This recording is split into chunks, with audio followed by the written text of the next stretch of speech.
इसके बाद भाई और बहनों, लाइव में आकर इस प्रकार की बातें बताना भक्ति मार्ग में बिल्कुल भी उचित नहीं है। हमें चाहे लाख दिक्कतें हैं, हमें लाख समस्याएं हैं, और हमें यह भी पता है कि इस परमात्मा के दरबार में, सतगुरु रामपाल जी भगवान के दरबार में किसी चीज की कोई कमी नहीं है।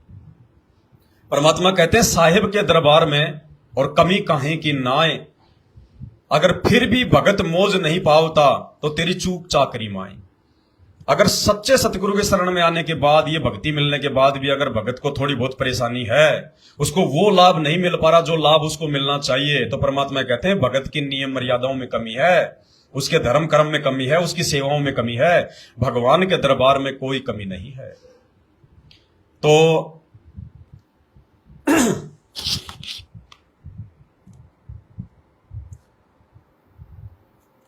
परमात्मा तो पूरा सहयोग देने के लिए भगत को हर समय जो है वो तैयार रहता है। अब एक कथा परमात्मा ने हमारे को सुनाई सेव समन और नेकी की। सेव समन और नेकी की। अब जैसे सुरजीत भगत जी ने लाइव आकर सब कुछ बता दिया कि भाई ऐसे चोट लगी, ऐसा हो गया, ऐसा टूट गया, ये भी भक्ति मार्ग में हमने नहीं बताना। हमें ज्ञान होना चाहिए कि सतगुरु के शरण में आने के बाद अगर कोई छोटी मोटी चोट लगती है, परेशानी होती है, तो वो हमारे ही किसी पिछले जो है वो कर्मों की है, और हमने उन चीजों को जग जाहिर नहीं करना, क्योंकि सब भक्तों को इतनी समझ नहीं होती है। जो नए नए भगत होते हैं वो बेचारे वो हल्के पड़ जाते हैं, कमजोर पड़ जाते हैं, वो टूट जाते हैं कि जब इन भक्तों के साथ में ऐसा हो रहा है, इसका मतलब कहीं ना कहीं भक्ति सही नहीं है, जो गुरुजी हैं वो सही नहीं है। तो वो भगत अपनी अज्ञानता के चलते, ज्ञान की कमी के चलते अपने मन में जो है दोष पैदा कर सकते हैं, और उसके लिए फिर दोषी कौन बनेंगे? हम ही बनेंगे। अब ये शिक्षा हमने सेव समन और नेकी से लेनी है कि अपनी जो कमजोरी है, अपनी जो समस्या है, उसको हमने संगत में या जगत में या अपने गुरुजी को जो है बताना चाहिए या फिर नहीं बताना चाहिए। ये 650 साल पहले की घटना है सेव समन और नेकी की, जब परमात्मा शेख फरीद को और कमाल को लेकर सम्मन के घर पर गए थे। तो मालिक ने बताया कि सम्मन का काम था चूड़ी बनाने का, वो मणियार था, और इतनी गरीबी हालत थी, इतनी माली हालत थी, सुबह का खा लो तो शाम का पता नहीं, शाम का खा लो तो सुबह का पता नहीं, और अपनी मेहनत मजदूरी करके खाया करते थे। परमात्मा ने लीला करनी थी, मालिक ने खेल खेलना था, एक उदाहरण पेश करना था। परमात्मा दोनों भक्तों को लेकर और सम्मन के घर पे चले गए।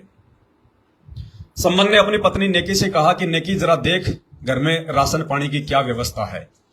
तो नेकी ने अंदर जाकर कहा, देखा कि घर में तो बिल्कुल भी आटा, दाल, चावल कुछ भी नहीं है, एक व्यक्ति का भोजन भी नहीं है। तो सम्मन ने कहा कि कुछ तो व्यवस्था कर, किसी से मांग के ला, उधार लेके आ, कुछ भी कर, परमात्मा कोई भूखे थोड़े रहेंगे। तो क्या किया नेकी ने? नेकी गई अपने आड़ोस पाड़ोस में, जिस जिसको वो जानती थी, आटा जो है उधार लेने के लिए। लेकिन सबने ये कहकर मना कर दिया, क्योंकि भक्ति तो उस समय भी वही थी, भक्ति आज भी वही है, नियम वही थे, आज भी वही है, ज्ञान उस समय भी वही था, आज भी वही है। तो समाज तो हमेशा भक्तों को उल्टी नजरों से देखता है। तो आड़ोसी पाड़ोसी ने कहा कि तुझे आटे की क्या जरूरत पड़ गई, तू तो डींग मारा करती थी ना, हमारे गुरुजी ऐसा कर दिया, हमारे गुरुजी ऐसा कर देते हैं, हमारे गुरुजी ने सिकंदर लोधी का जलन का रोग ठीक कर दिया, हमारे गुरुजी ने रामानंद जी की जो है कटी हुई गर्दन जोड़ दी। अरे तो फिर तुम्हें मांगने की जरूरत क्या पड़ गई जब तुम्हारे गुरुजी सब कुछ कर सकते हैं? तो हमारे गुरुजी ने काशी में भंडारा कर दिया, 18 लाख लोगों को खाना खिला दिया, फिर तुम क्यों भूखे मर रहे हो?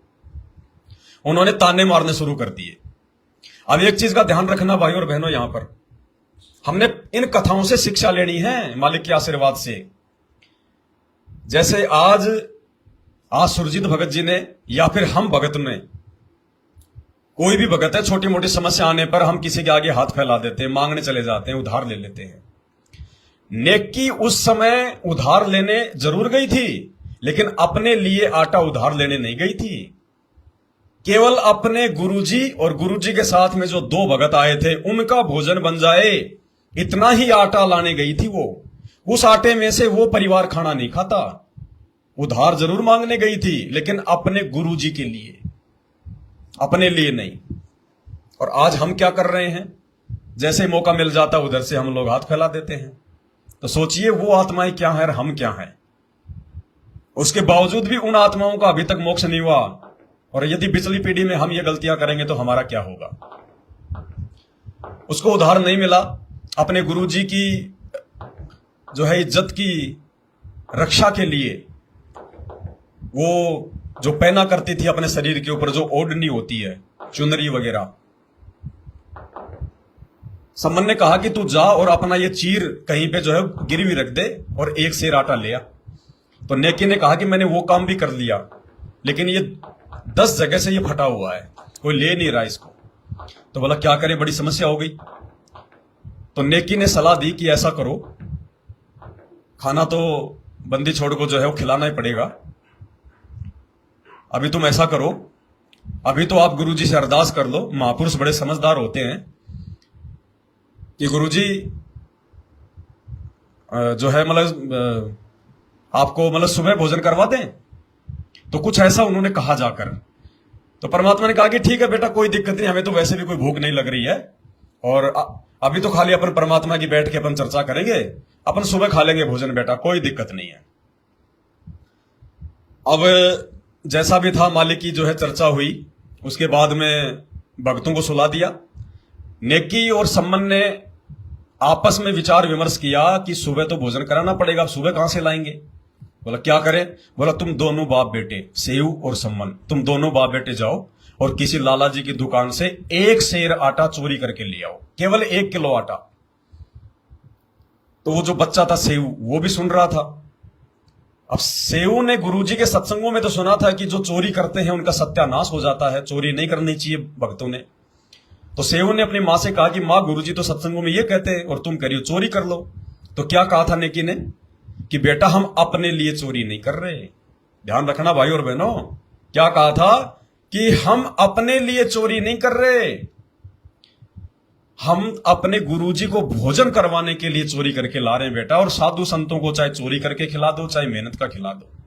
और बेटा आज अगर गुरुजी इस नगर से भूखे चले गए तो ये पूरा का पूरा जो शहर है, पूरा का पूरा जो ये नगर है, ये गांव है बेटा, इसका सत्यानाश हो जाएगा, ये धरती में समा जाएगा। ये साधु संत अगर किसी नगर से भूखे चले जाते हैं तो, अगर कोई असली साधु संत है तो, नकली नहीं। वैसे तो भोजन चाहे नकली हो चाहे असली को, परमात्मा ने कहा कि कहे कबीर पुकार के दो ही बात लख ले, एक साहिब की बंदगी और भूखों को कछु दे। भोजन तो सबको खिलाना चाहिए। तो दोनों बाप बेटे चोरी करने के लिए चले गए, और हम सबको पता है 1 किलो आटा ही वो चोरी करके लाए और लाके उसने दे दिया। सेऊ जो है वो पकड़ा गया, सेठ ने सेऊ को बांध लिया उस बच्चे को, और उसने लाके आटा अपने घर पे दे दिया। नेकी ने कहा कि जाके बच्चे की गर्दन काट दे, नहीं तो गुरुजी की बदनामी होगी। अपने गुरुजी की इज्जत के लिए 1 किलो आटा चोरी, और अपने बेटे की सम्मन ने गर्दन काट दी, गर्दन। और सुबह परमात्मा के लिए भोजन बनाया, और उन्होंने केवल 3 थालियों में भोजन डाला, एक परमात्मा और 2 उनके साथ जो भगत आए थे, शेख फरीद और कमाल। अपने लिए नहीं, अपने तन के लिए नहीं, अपने काज के लिए नहीं, ना चोरी करी ना मांगने गए अपने लिए, अपने परमात्मा के लिए। और उसके बाद में भाई और बहनों, हम सबको पता है कि कैसे परमात्मा ने सेव का जो कटा हुआ जो शीश था वो भी जोड़ा, और सबने मिल बैठ के वहां पे जो है वो भोजन किया। तो कहने का मतलब ये भाई और बहनों, हमारे ऊपर तो छोटी सी आज कोई समस्या आ जाती है, जबकि आज हमें यह भी पता कि साक्षात संत रामपाल जी भगवान है, परमात्मा है, और सतगुरु जो चावे सो कर दे, भरम पड़ो मत कोई। और सेऊ धड़ पर शीश चढ़ाया, पाछे करी रसोई। सतगुरु जो चावे सो कर दे, भरम पड़ो मत कोई, वो राई से पर्वत कर दे, फिर पर्वत से राई। आज हमें इतना भी विश्वास है कि परमात्मा कुछ भी कर सकता है। खुद बंदी छोड़ कबीर परमात्मा जो है संत रामपाल जी के रूप में धरती पे प्रकट है। उसके बावजूद भी हम लाइव आकर अपनी समस्याएं हम लोगों को हम बताते हैं। भले ही सुरजीत भगत जी का मकसद ये नहीं था, भले उनका मकसद जो है वो कुछ और होगा, लेकिन समाज के सभी लोग हमारे मकसदों को नहीं समझ सकते। सभी भगत इतने बुद्धिमान नहीं है जो आपके विचारों को समझ जाएंगे। इसलिए हमने ये गलतियां नहीं करनी आगे से, चाहे पैर कटे, चाहे सिर कटे, चाहे मरे, चाहे जिए, चाहे भूखे रहें। हमने जग जाहिर नहीं करना कि हमारे साथ में क्या हो रहा है, जैसे सेऊ सम्मन ने नहीं किया। उनके बेटे की गर्दन तक कट गई, लेकिन उन्होंने अपने गुरुजी को बताना उचित नहीं समझा। और सुबह जब उन्होंने भोजन लगाया अपने गुरुजी का और भक्तों का, तो नेकी ने समन से कहा कि देख, आंखों में आंसू नहीं आ जाने चाहिए। यानी वो भगतमती अपने भगत को समझा रही है कि देख, आंखों में आंसू नहीं आ जाने चाहिए। अगर गुरुजी को पता चल गया तो गुरुजी भोजन नहीं करेंगे। इतनी दृढ़ता, इतनी हिम्मत। सोचिए, अपने गुरुजी भगवान को, जिसके आगे अपना दुख रोना चाहिए, अपनी समस्या केवल अपने गुरुजी को बतानी चाहिए, उन आत्माओं ने अपने गुरुजी को भी नहीं बताई। फिर सोचिए वो जगत को तो कहां बताते होंगे कि हमारे साथ में क्या हो रहा है। और हम थोड़ी सी समस्या आते ही हम लोग एक दूसरे भगत भाई बहनों के सामने रोना धोना शुरू कर देते हैं। भगत जी ऐसा हो गया, वैसा हो गया, ये समस्या आ गई, ये हो गया। तो हम कितने कमजोर हैं मेरे भाई, हम काहे के भगत हैं। फिर क्या सीखा हमने सतगुरु से? तो ये शिक्षा हमने सेव सम्मान और नेकी से लेनी है। भाई और बहनों, बार बार परमात्मा सत्संगों में कुत्ते का उदाहरण देते हैं और क्या कहते हैं? कुत्ता हूं गुरुदेव का और पवन दास का नाम, और जो राखूं त्यों ही रहूं, जो देवो सो खाऊं। परमात्मा एक कुत्ते का उदाहरण देते हैं। एक भगत को परमात्मा ने कुत्ते के उदाहरण से जोड़ा है। क्यों? क्योंकि उस कुत्ते के अंदर बहुत सारी खूबियां होती है। जब कुत्ते को जब कोई पालता है, उसका मालिक, तो ध्यान रखना, जो पालतू जो कुत्ता होता है, जो उस घर में रहता है, उस कुत्ते को अगर कोई दिन उसका मालिक अगर रोटी के टुकड़े नहीं डालता है, विचार करना, कुत्ते का मालिक अगर रोटी नहीं खिलाता है या रोटी डालना भूल जाता है, पड़ोस में चाहे शादी का भंडारा क्यों ना हो, वो कुत्ता पड़ोस में जाके भोजन खा के नहीं आएगा। पड़ोसी अगर उसको बुलाएगा कि आजा आजा, त्योल त्योल त्योल त्योल, वो पड़ोसी के घर पे नहीं जाएगा। वो कुत्ता चाहे 2 दिन भूखा रहे, चाहे 3 दिन भूखा रहे, ना वो कुत्ता बाहर कहीं भोजन मांगने जाएगा, ना खाने जाएगा, और ना ही वो कुत्ता अपने मालिक से कोई राग द्वेष करेगा। फिर भी वो कुत्ता अपने मालिक के चरणों को वैसे ही चाटेगा, उसको उतना ही प्यार देगा। वो कोई शिकायत नहीं करता अपने मालिक से कि मालिक मैं भूखा हूं, भाई मुझे रोटी दे दे। नहीं, भले वो मालिक उसको 3 दिन तक भूखा रखे, फिर भी वो कुत्ता उस मालिक को देखते ही उसको प्यार करेगा, उसको चाटेगा, उसके चरणों को चाटेगा। और 3 दिन के बाद भी अगर उसको 1 रोटी भी डाल देगा तो कुत्ता 1 रोटी खा के पूंछ हिलाता हुआ बैठ जाएगा। इसलिए परमात्मा हमेशा हमारे को जो है कुत्ते का उदाहरण देते हैं। और बार बार परमात्मा हमें क्या कहते हैं कि जो राखूं त्यों ही रहूं। कि एक भगत को अपने गुरुदेव भगवान से यह अरदास करनी चाहिए कि परमात्मा आपका ज्ञान समझ में आने के बाद में, बंदी छोड़ आप समझ में आने के बाद में, कहते हैं जो राखूं त्यों ही रहूं और हमरा के चारा। परमात्मा मैं अपना दिमाग नहीं लगाऊंगा, अब आपकी शरण में आने के बाद में मैं अपना बिल्कुल भी दिमाग नहीं लगाऊंगा। ना मेरा कोई जोर जो है वो चलने वाला, ना मेरा कोई चारा है, ना मेरी कोई औकात है, ना मेरे कोई बस की बात है। क्योंकि ज्ञान देके परमात्मा भगत को उसकी औकात दिखा देते हैं, जीव की औकात, कि जब ब्रह्मा विष्णु महेश की औकात नहीं है तो तुम्हारी क्या औकात है, तुम कौन से खेत की मुड़ी हो। कि जो राखूं त्यों ही रहूं हमरा के चारा, और खाने जाद खरीद हूं मैं गुलाम तुम्हारा। गुलाम, और गुलाम की परिभाषा परमात्मा ने बताई कि जो गुलाम होता है, पहले जो लोग खरीदा करते थे दास और गुलाम, तो वो गुलाम अपने मालिक के आश्रित होता था। मालिक जितना काम लेता था गुलाम मना नहीं करता था। मालिक जो रूखे सूखे टुकड़े उस दास को, उस गुलाम को डाल देता था, वो शिकायत नहीं करता था कि इसमें मीठा कम है या फिर रोटी के साथ में सब्जी नहीं है। जैसा देता था, थाली में देता था या नीचे पटक देता था, सोने के लिए उसको कमरा देता था, झोपड़ी देता था, या फिर उसको जमीन पे सुलाता था, वो गुलाम, वो दास कभी शिकायत नहीं करता अपने मालिक से। इसलिए कहते हैं खाने जाद खरीद हूं गुलाम तुम्हारा, और जो राखूं त्यों ही रहूं हे गुरुदेव हमरा के चारा।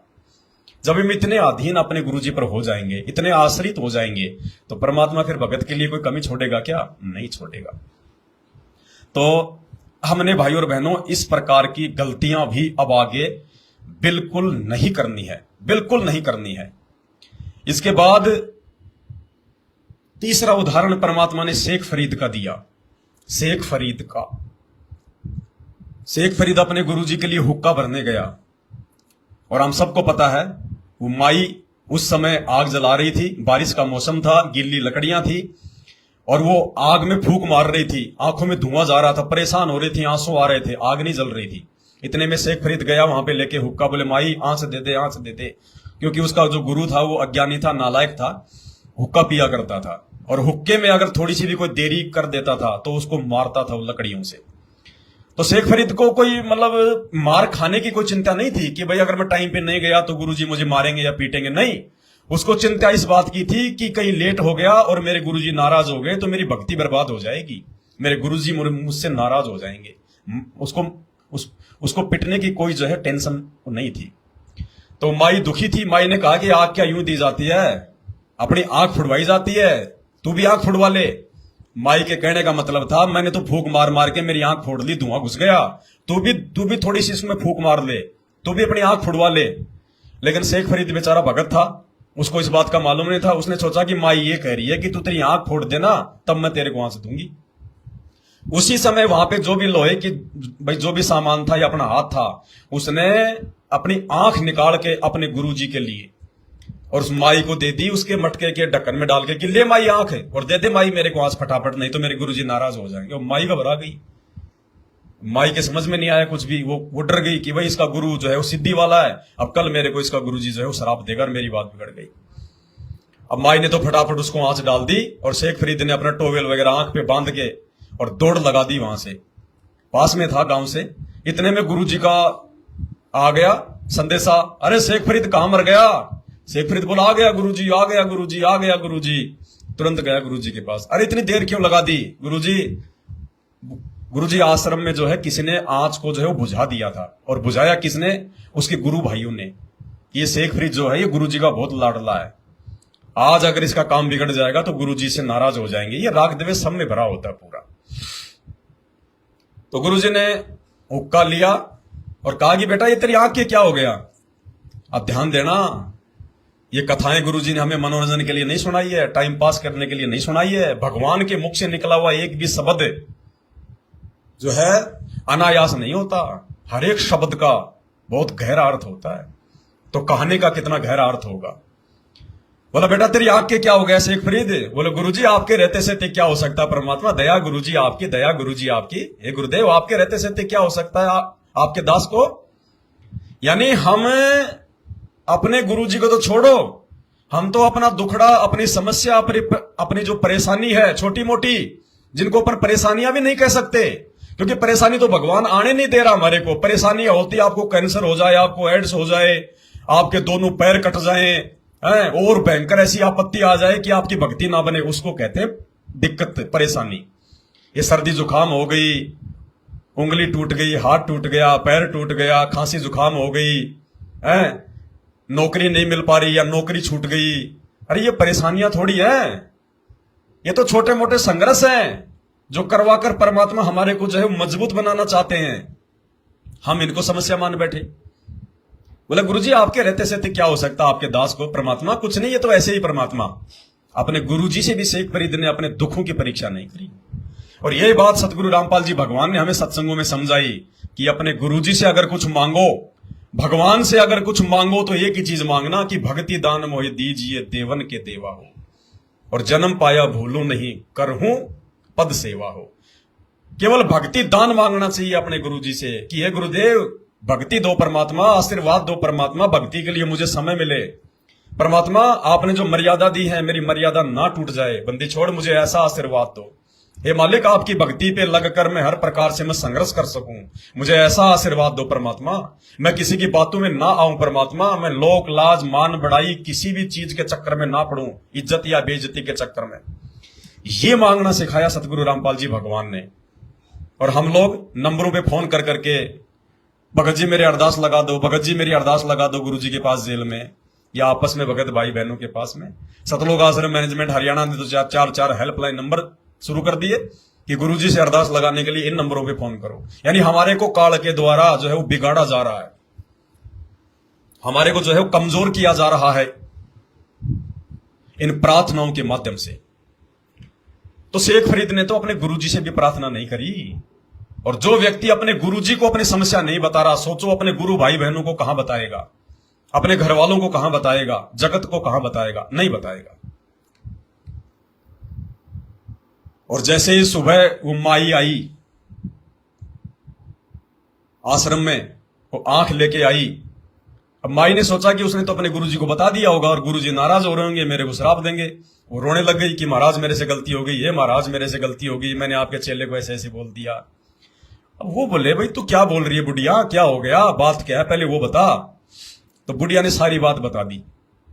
तब गुरुजी को ध्यान में आया, तेरे की रात को ये बात थी। तब उसने अपनी आंख पे कपड़ा बांध रखा था। आवाज लगाई रे शेख फरीद, हाँ गुरुजी, हाँ गुरुजी। चरणों में पड़ गया, हाँ गुरुजी।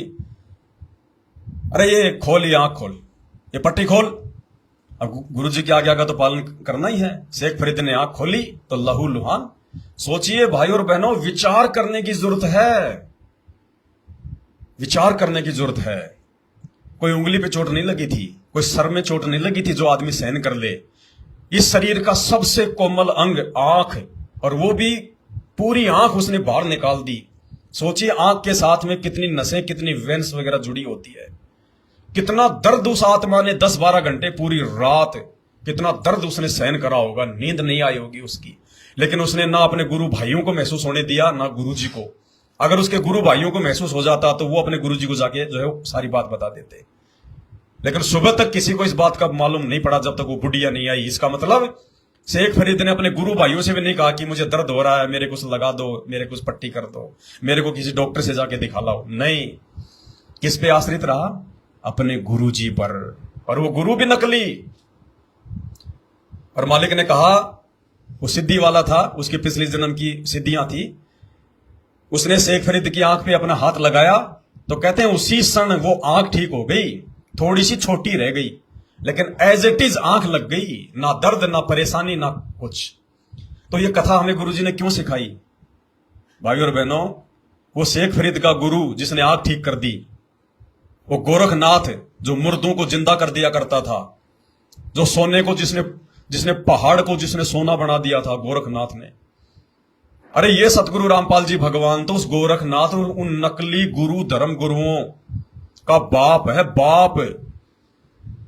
गोरखनाथ जैसे तो संत रामपाल जी के पैर के नाखून के बराबर भी नहीं है, नाखून के बराबर भी शक्ति में और सिद्धि में। गोरखनाथ के पास तो खाली 1 या 2 सिद्धियां थी।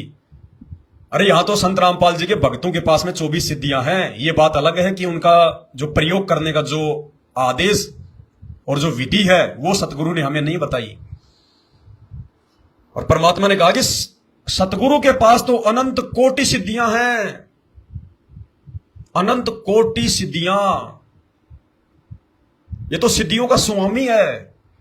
सारी सिद्धियां संत रामपाल जी भगवान की दासी हैं। परमात्मा क्या नहीं कर सकता? परमात्मा तो दुख आने नहीं दे। लेकिन भाई और बहनों, हमारे बुद्धि, विवेक, धैर्य, इन सब की परीक्षा चल रही है।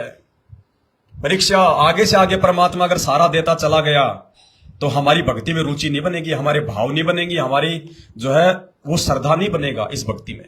फिर हम केवल छोटी मोटी समस्या आते ही हम गुरु जी के आगे जाके हम जो है वो रोने लग जाएंगे। हम भक्ति क्या करेंगे फिर?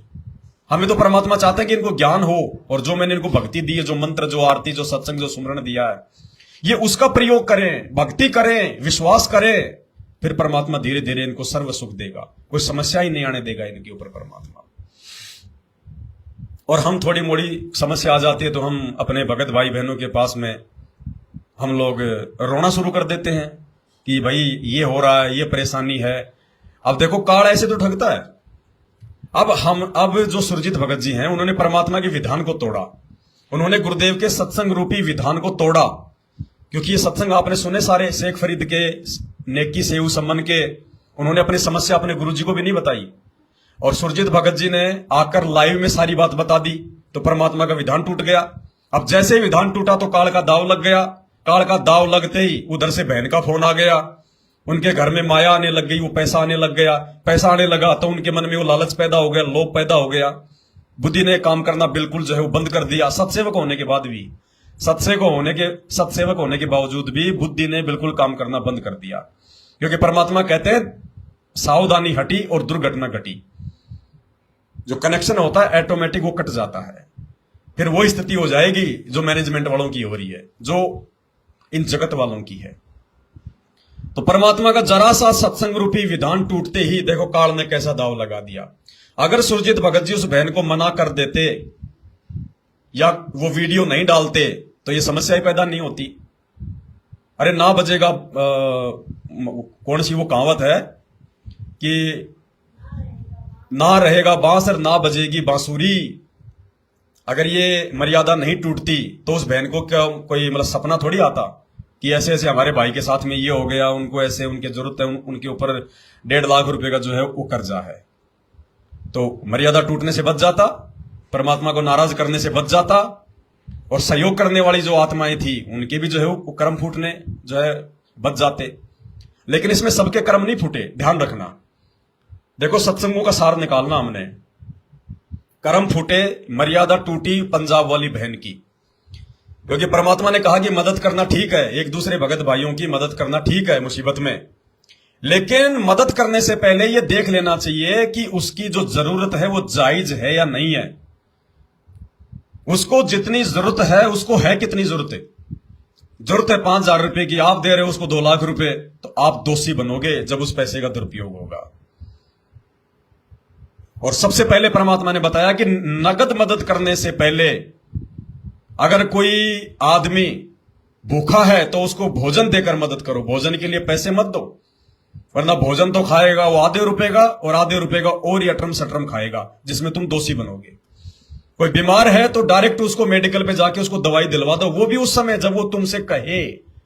हमने दातार नहीं बनना, हमने दयावान नहीं बनना, राजा जनक जैसी हमने गलती नहीं करनी कि काल हमारे बने बनाई भक्ति को ठग ले। परमात्मा कहते हैं दया बिना दरवेश कसाई, कि जिसके मन में दया नहीं वो कसाई है। लेकिन वो दया भी भगत ने नहीं दिखानी चाहिए जिससे भगत की भक्ति नष्ट हो जाए। हर पहलू पे सोच समझ के चलना चाहिए हमने। तो बहन को ये देखना चाहिए था पहले अच्छे से कि सुरजीत भगत जी की जो जरूरत है वो कितनी है, उसका खर्चा क्या है, उसके परिवार में मेंबर कितने हैं, कब तक उसको मदद की जो है वो जरूरत पड़ेगी। उसने विचार करना चाहिए था उस बहन ने, जरूरत के हिसाब से उसने मदद करनी चाहिए थी। फिर अपनी तरफ से मदद करने से पहले उसको यह भी पता था कि मुझे अकेले को नहीं पता, मेरे जैसे तो हजारों भाइयों को उसके बारे में पता है। हो सकता है मेरे से पहले किसी और ने उसकी मदद की हो, तो फिर मुझे मदद करने की जरूरत क्या है। तो बहन को पूछना चाहिए था कि भगत जी क्या आपकी कुछ मदद हुई, क्या कुछ भाई बहनों ने आपकी कोई मदद की। अगर वो बोल देते कि हाँ बहन जी 2-4 भक्तों ने मेरी मदद की है और जो है मतलब 10, 15, 20 हजार रुपए की मेरी मदद हो चुकी है, तो बहन ने 1 रुपए की भी मदद नहीं करनी चाहिए थी, अपने हाथ वापस खींच लेने चाहिए थे कि ठीक है भैया, ज्यादा तो हमने जोड़ के भी क्या करना है, फालतू के हमारे खर्चे है नहीं, और महीने 1.5 महीने में आपकी भक्तिमती ठीक हो ही जाएगी।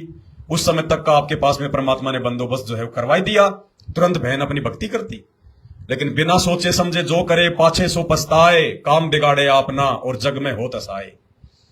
उल्टा काम करवाता ये काल। अरे हम सत्संगी हैं, असली सत्संगी संत रामपाल जी के भगत हैं। जगत वाले भी सोच विचार के काम करते हैं, सोच विचार के। तो हमने कितनी सावधानी रखनी होगी, लेकिन बहन ने जरा सा भी विचार नहीं किया। इस मामले में, इस मदद वाले मामले में सुरजीत भगत जी की बहन और उसका जीजा जी बहुत होशियार निकले। हमने ऐसे मदद करनी है। सुरजीत भगत जी की बहन उसका जीजा जी वहीं पे बंगाल में रहते हैं, उसके पास में रहते हैं। जैसे उनको इस बात का पता चला, उन्होंने नगद पैसे नहीं दिए। भले उनको परमात्मा का विधान का मालूम था या नहीं था, मुझे नहीं पता कि उन्होंने परमात्मा के सत्संगों को आधार बना के उनको नगद पैसे नहीं दिए, या उनके पास में जो है नगद पैसे थे नहीं, या क्या है। वो दोनों आए और उन्होंने, क्योंकि वो दोनों भी परमात्मा के बच्चे हैं, उन्होंने नाम लिया हुआ है, उपदेशी है, साथ संगति से जुड़े हुए हैं। सुरजीत भगत जी की बहन और उसके जीजाजी दोनों आए, उसके घर पे राशन डलवा दिया 10, 15, 20 दिन का। मुझे नहीं पता, वो कह रहे थे कि वो डाल के गए हैं, तो 10, 15, 20 दिन का तो डाल के गए होंगे। मैंने भी उनसे बात करी थी, मैंने कहा भगत जी 1000, 1500, 2000 रुपए का तो डलवाया होगा। बोले हाँ। इस मामले में वो सही निकले, उनकी मर्यादा टूटने से बच गई, वो मूर्खता की श्रेणी में आने से वो बच गए। उन्होंने नगद मदद नहीं करी। भैया बताओ क्या जरूरत है, क्या चाहिए तुम्हें? साबुन चाहिए, लो साबुन ला देंगे। राशन पानी चाहिए, ये लो राशन पानी। क्या चाहिए? कोई इलाज करवाना है, चलो हॉस्पिटल में, हम साथ चलते हैं, हम करवाएंगे इलाज। नगद मदद नहीं करनी बिल्कुल भी, क्योंकि पैसा कर्म फुड़वाता है, मर्यादा तोड़वाएगा, चाहे भगत हो चाहे जगत हो। तुड़वाता है, तुड़वाता है, गलतियां करवाएगा करवाएगा। तो बहन उनकी जो है इस मामले में समझदार निकली। दूसरे समझदारी में हमारे जो तापस भगत जी हैं वो भी जो है मतलब समझदार निकले, वो भी समझदार ही निकले। तापस भगत जी भी वहीं से हैं, बंगाल से। वो भी वहां गए, उन्होंने भी 2-3 हजार रुपए की उनकी मदद की, लेकिन वो नगद पैसे दिए उन्होंने। चलो कोई बात नहीं, भगत भाई हैं, इतना विश्वास तो हम जो है वो कर सकते हैं। लेकिन तापस भगत जी ने उनके मोबाइल पे नहीं डाले, उनके खाते में नहीं डाले, खाली मोबाइल पे बात कर लिए, डाल दिए, नहीं। वो खुद वहां गए, मालिक के ज्ञान आधार को उन्होंने अपनाया, खुद वहां गए। और उनको कितनी जरूरत है, तापस भगत जी हर महीने 5-7 हजार रुपए दास को सेवा में भेजते रहते हैं, लेकिन वहां उन्होंने मात्र 2-2.5 हजार की मदद की। क्यों? क्योंकि उनको उतनी ही आवश्यकता थी। वो उनको जानते थे, उनको पहचानते थे कि क्या उनका काम है, क्या उनका खर्चा है। तापस भगत जी ने वहां पे जो है कि दया धर्म नहीं दिखाया आवश्यकता से ज्यादा, वो दातार नहीं बने। उन्होंने उतनी मदद की जितनी उनको आवश्यकता महसूस हुई। और बाकी जो भगत थे 2 या 3 और बताए उन्होंने कि उन्होंने भी मेरी मदद की। अब मुझे नहीं पता उन भक्तों ने कितनी मदद की, क्या की। अगर वो भगत वहां जाके अगर उन्होंने मदद की है तो भाई समझदारी है, वरना ये भी परमात्मा के ज्ञान के विरुद्ध ही उन्होंने काम किया है। परमात्मा से माफी मांगनी चाहिए, क्षमा याचना मांगनी चाहिए, नाक रगड़ के। ये छोटी गलती नहीं है, गलती छोटी से ही जो है बड़ी बनती है। ये छोटी छोटी गलतियां काल पकड़ेगा और यही गलती हमसे त्रिकुटी पे करवाएगा। तो इस मामले में सुरजीत भगत जी की जो बहन थी वो समझदार निकली। अब देखिए, सुरजीत भगत जी अक्सर वीडियो डालते रहते हैं और कहते हैं कि भाई जब हम परमात्मा को भोग लगाते हैं तो मेरे बच्चों को परमात्मा साक्षात दिखाई देते हैं, साक्षात परमात्मा जो है वो प्रकट होते हैं, भोजन करते हैं, कोई चीज की जरूरत होती है मांगते हैं। बहुत बार ऐसा हुआ है उनके साथ। मैं ये नहीं कह रहा कि ऐसा नहीं हो सकता, ये तो बंदी छोड़ है। सतगुरु रामपाल जी भगवान तो पूर्ण ब्रह्म परमात्मा शब्द स्वरूपी राम है। ये तो अपने किसी भी बच्चे के पास में, सभी बच्चों के साथ में, ये तो अनंत कोटि रूप बनाकर पूरी पृथ्वी में सबके साथ में जो है ये खड़ा हो सकता है। शब्द स्वरूपी राम है ये। हम है शब्द, शब्द हम माही, हमसे भिन्न और कछु नहीं। परमात्मा जब चाहे जहां जो है वो प्रकट हो सकता है। तो कोई बड़ी बात नहीं है, ये तो बंदी छोड़ है, ये तो बहुत जगह करता है ऐसा, इसमें तो कोई डाउट ही नहीं है।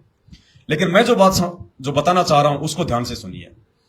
जब सुरजीत भगत जी को इस बात का मालूम था कि जब हम अपने घर पे अपने गुरुजी को भोग लगाते हैं तो गुरुजी स्वयं जो है वो प्रकट होते हैं और गुरुजी बात करते हैं, तो भाई जब परमात्मा स्वयं आपके घर पे प्रकट हो रहे हैं, आप जी बात करते हो या आपका बच्चा बात करता है, तो अपने गुरु बहन भाइयों से मांगने के बजाय तो परमात्मा से मांग लेना चाहिए था।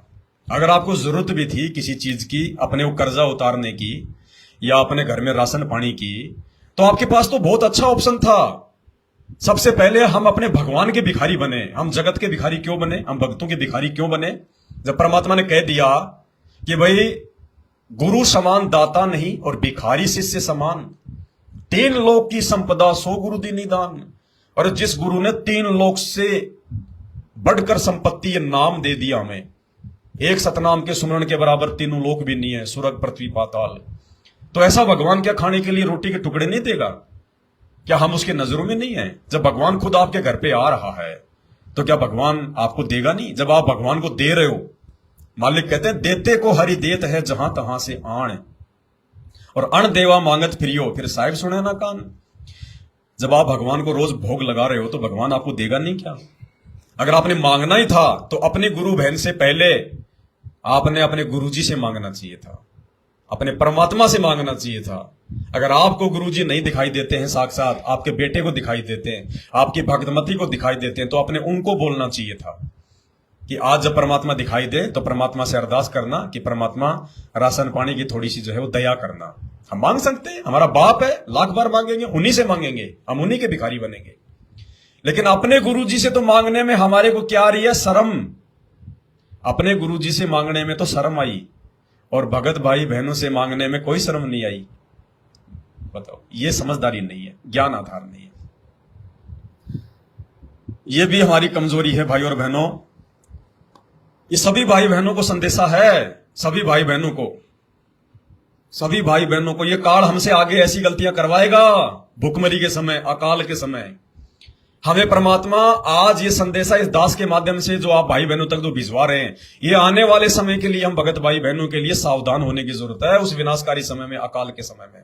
ये गलतियां हम ना करें जो गलतियां काल ने आज इनसे करवाई है, नहीं तो ना घर के रहेंगे ना घाट के रहेंगे।